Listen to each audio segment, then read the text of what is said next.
Well, first of all, it's been a fascinating 2 days of workshops, both in Cali and Bogota, and I think it's a very vibrant microbial ecology scene. I think one of the great characteristics of the Colombian community is that they really interactive and really like to work together.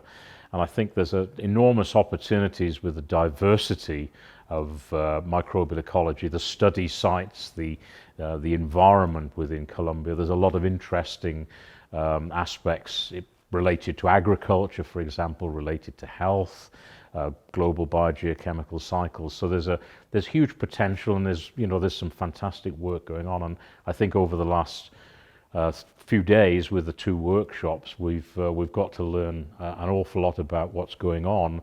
And I think the other thing that's really impressed me is that the interactions between universities, research centers, and industry, they do seem to be working together in partnerships really very, very effectively, and particularly working on Colombian specific problems. The sugar cane, for example, is a good example. The cocoa, the animal microbiome work, all that sort of thing. So really, really very, very positive view.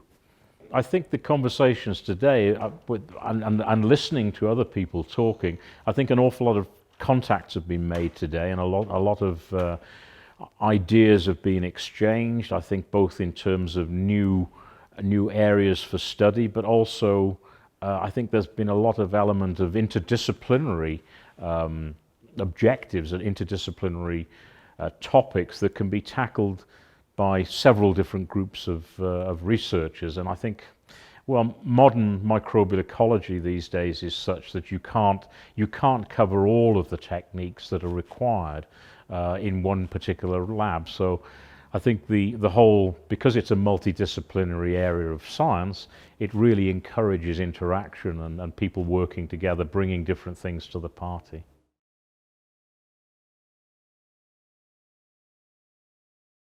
Well, I think it's been a fantastic event facilitated by Grow Colombia, because it's actually allowed these people, these researchers to come together under the umbrella of Grow Colombia, and I think it's facilitating these opportunities.